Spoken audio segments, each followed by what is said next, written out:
Thank you, Dino. Falcons indeed get the win today, 58-46 over Ball State. And we'll hook up Coach Jans here in just a moment. Falcons are 11-4 overall, 3-1 in Mid-American Conference play. Ball State drops to 7-8 and 2-2 in the conference. Falcons were led today by Zach Denny, 17 points, 10 rebounds, first career double-double for Zach. Also 11 points for Spencer Parker, 11 points, 7 rebounds, and 3 block shots for Rashawn Holmes, as he was really hounded inside.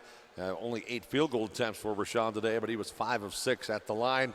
Falcons were strong at the free throw line, going 19 of 26, and ultimately that was the difference in the ball game, as Ball State was 5 of 13. Right there is a 14-point advantage, and the Falcons win by 12, 58-46. So the Falcons stay atop the MAC East at 3-1, also at 3-1 Buffalo, as you heard Dino talking about earlier. Time now in our Wood County Hospital postgame show to talk with head coach Chris Jans, as the Falcons, as they have done every previous time this year, bounce back from a loss with a win. Coach, let's talk about the difference between your team first half, second half. It looks like what Ball State was doing defensively in the first half obviously gave you some problems. What were the things that got fixed that allow you to score 35 in the second half? Well, we anticipated them trying to bottle us up and certainly run at Rashawn. I think, most teams are going to send another defender at him and try to get the ball out of his hands. And they just shrunk the floor. They dared us to shoot the ball. And, Rashawn had 4 or 5 looks around the basket, shots he normally makes, and they didn't go in. And then that builds their confidence in their defensive game plan. And then, offensively, sometimes we're motivated. Defensively, sometimes we're motivated by our offense. So our offense struggled a little bit. We dipped our head defensively. But we obviously righted the ship in the second half. You forced 10 second half turnovers and ultimately outscored Ball State off turnovers 15-6. Talk about what you did defensively that was a little better in the second half. I thought we set the tone in the first possession. I think we had 3 guys on the floor the first possession defensively, and felt like that really set the tone. And then we picked up full court a little bit more, tried to speed them up. And then they were in a mess of foul trouble. They were in foul trouble all game long. We had a couple guys, but they had a bunch of guys that had 2, 3 in the end fouling out.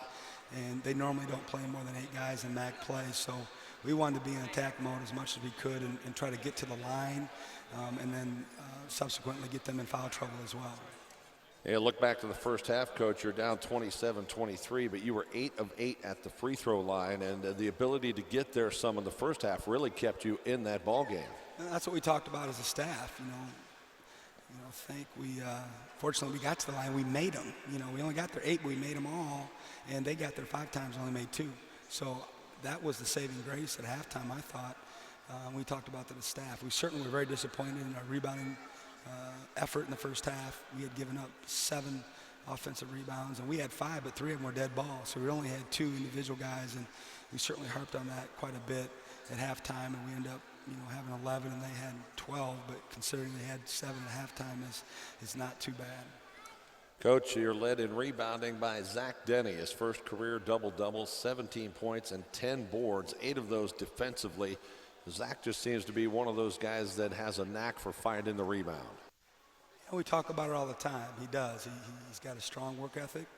He's a pleaser, and he's a ball getter, and he just goes and finds the ball. He's been doing it consistently for us in practice, and it's carried over into games.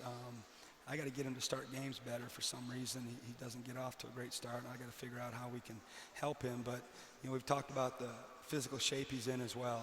He's as conditioned a player as I've been around, and he works tirelessly at it. He rarely doesn't win all of our wind sprints, and that allows us as a staff, if he stays out of foul trouble and need be, to play 39 minutes a game.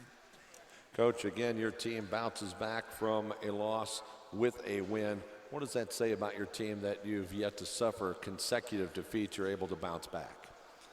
It says we need to practice every day like we've lost our last game.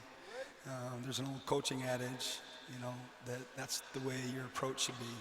Every game, every practice, you should approach it like you've lost. And I don't know if our guys will like that, but it's maybe something our staff needs to accept. So I like the fact that we haven't lost 2 in a row. I like the fact that we bounced back. That's a very, very good sign. Coach, congratulations on the win. We'll see you back here Wednesday night for Eastern Michigan. I appreciate it. Head coach Chris Jans joining us here on our Wood County Hospital postgame show. Bowling Green, a 58-46 win over Ball State. More to come. You're listening to Bowling Green basketball from Learfield Sports.